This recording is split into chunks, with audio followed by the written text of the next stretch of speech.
But we do have to drive around in a car that looks completely bonkers. Welcome to Watch Mojo, and today we're counting down our picks for the top 10 ugliest cars from the 90s. A couple more years, it'll probably be fashionable. A lot of people will probably have them. It's a real sweetheart of a chariot, sir. Great mileage. Because you're sitting there thinking, that is the most stupid-looking car I have ever seen in my entire life. For this list, we're looking at the least aesthetically pleasing vehicles released or popularized between 1990 and 1999. Some models may have had releases before or after the 90s, but we'll be focusing on the generations from that decade. What's the ugliest looking car you've ever seen? Let us know in the comments. If you like what you're hearing, be sure to check out the full song at the link below.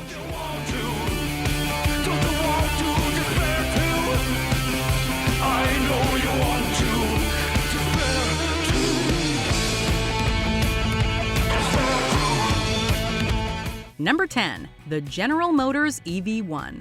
The introduction of the first mass-produced electric car by a brand like GM was historic. However, the fact that it marked a major milestone does not make it look any nicer. With no front grille, partially hidden back tires, and a slanted rear end, the body of this car was one that few found appealing. Depending on the angle, the entire chassis could look like one giant shrink-wrapped mess. Go, baby, go. We get that they were going for a car of the future approach, but why not just make an electric car of right now? Is this what all those science fiction writers had in mind? The electric car is here. We can thank Elon Musk for making electric cars far cooler than this thing. Number 9. The Fiat Multipla. Just looking at this monstrosity hurts your eyes. Take a 1970s Volkswagen minibus and slice it horizontally in half from back to front. Then do the same thing to a subcompact car like a Chevy Sprint. Take the top half of the Sprint, the bottom half of the minibus, and weld them together, and voila! You have the biggest what were they thinking moment in the history of cars. Daddy's happy because it costs $13,000. Mummy's happy because she doesn't have to put the kids in the crumple zone. The children are happy because it's got a mad dash, and the dog's happy because it's on television again. Throw in some creepy headlights, and you also have the ugliest mutation between a car and a bug ever conceived. Number 8. The Zastava Yugo. Surprise!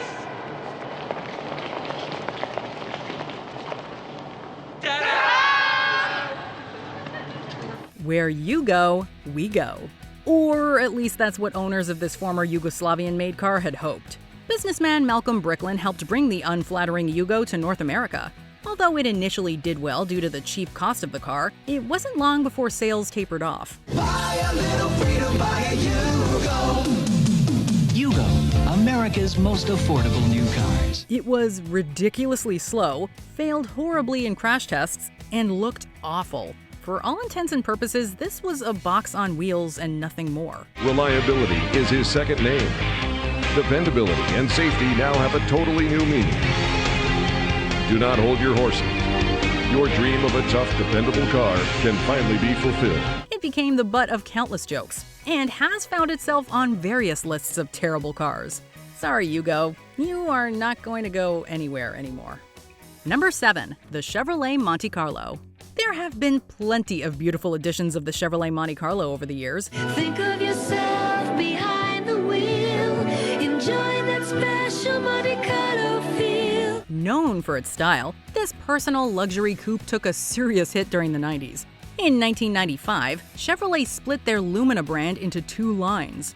The two-door version of this car became the new Monte Carlo. You see, Monte Carlo was designed from the inside out to be your own personal space. So every interior detail had to be in harmony.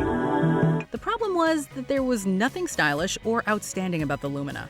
Sure, it was a perfectly fine car and had sold quite well for Chevrolet, but it certainly was not Monte Carlo material. Buyers had come to expect a great new luxury car and ended up with something far more vanilla. The all-new 1995 Monte Carlo. Genuine Chevrolet. Number 6. The Ford Aspire. This oval-shaped car was Ford aspiring to be a more innovative company. See what we did there? Yeah, it's a bad joke, much like this vehicle was. Produced for only 3 years, it was meant to replace the box-like frame of the Festiva. Shaving off every corner of the car gave it a weird egg-looking shape with no right angles anywhere. Introducing the new Aspire from Ford, the lowest priced car with standard dual airbags. Aspire, a new kind of car for anyone reaching for something better. It had an uncanny resemblance to the spaceship from Mork and Mindy that was also shaped like an egg with a door on one side. It's hard to have faith in a car that looks like it might crack open at any moment. Number 5, the Buick Skylark. The great American road belongs to Buick. Sometimes, even the luxury brands can make cringeworthy mistakes when it comes to their automobiles. Such was the case with the 6th generation version of the Buick Skylark. Although the car had seen some beautiful additions in previous years, the last generation took a stranger approach to the visual style. The wedge shape came as a surprise, as did the very obvious pointed grille. Buick Skylark, it has a tradition of being untraditional. It claimed to lower the coefficient drag, but instead gave the car what looked like a fat lip. In fact, the front looks like a face that's sad to be on the road at all. Buick pulled the plug on this line in 1998. Buick Skylark, a new symbol for quality. Number 4, the Chevrolet Cavalier. It's the year of the Cavalier. Quite a car. We'll see. In the late 20th century, there were a handful of cars that seemed to be everywhere. Chrysler had its K car, and Chevrolet had the Cavalier. Here comes the hottest selling Chevrolet today. The 3rd generation of this vehicle line was created in 1995. Much like its competitor's product, the Cavalier sold very well, but was cheaply made and had very little to offer in the overall look of the car. Plus an interior that comforts your very soul. It essentially looks like one giant bubble with a front end design that looks like a sarcastic smile. Chevy Cavalier. The heartbeat of America. The cars more people depend on. That's today's Chevrolet. An updated version of this classic is surprisingly still sold in China and Mexico. Number 3, the Reliant Robin. Seems curious, really, that no one's thought of using the name Robin before. This little guy was a prominent car found over in England. What distinguishes this from every other one on this list is that it's the only one that has just 3 wheels. Often the butt of many British jokes, the car was notorious for rolling over when taking sharp turns or being driven aggressively. Help! Again, help! Despite various changes over the years, the car still looks more like something out of a bad movie than anything most people would drive.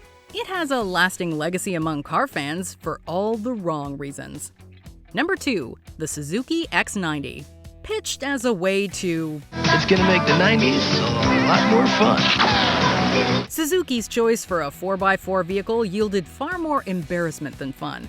In what appears to be an attempt to compete with the Jeep, we got a 2-seater car that looks like a typical sedan, except the back half has been flattened like a pancake. Top Gear magazine rated it as one of the worst cars of the last 20 years. Despite its reputation, the car did become the base model for the infamous Red Bull cars, which feature a giant can on the back. That was apparently the only redeeming quality of this long-forgotten off-roader. They're a laugh. Happily, you can still buy a Vitara, but Suzuki has recently launched an alternative called the X-90. Before we unveil our top pick, here are some honorable mentions. The Hyundai Accent, as cheaply made as it looks. Introducing the all-new Accent from today's Hyundai. It's a tough car to beat. The Ford Taurus, a car made to look like a series of bubbles. For all of us who demand excellence in design and function, for all of us who will not compromise, Ford listened. Ford created Taurus for us. For us, now there's an American car that has exactly what we've been looking for. Taurus! The Chrysler Imperial, a bad attempt to rip off the Cadillac. Introducing the all-new Chrysler Imperial. There is no luxury without engineering. The Saturn SW1. Just add a wagon back end to the sedan to make an ugly vehicle.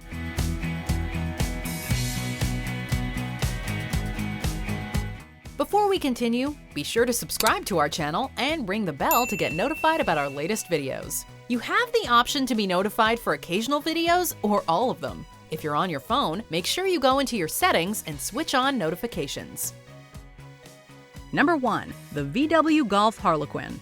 It's common to see a car on the road with mismatched colors on the side paneling or the doors. But after taking one look at this hideous-looking vehicle, you'll wonder exactly what Volkswagen was thinking when it came out. The mixture of red, yellow, blue, and green make the exterior of the car look like it was thrown together using mismatched Lego bricks. It's made even worse when you spot the steering wheel and see the same bad mixture of color. The car itself might be just fine, but the horrible color scheme makes it the best choice for our number 1. Do you agree with our picks? Let us know in the comments. And hey, if you're a fan of the song playing right now, be sure to check out the music video for it right here.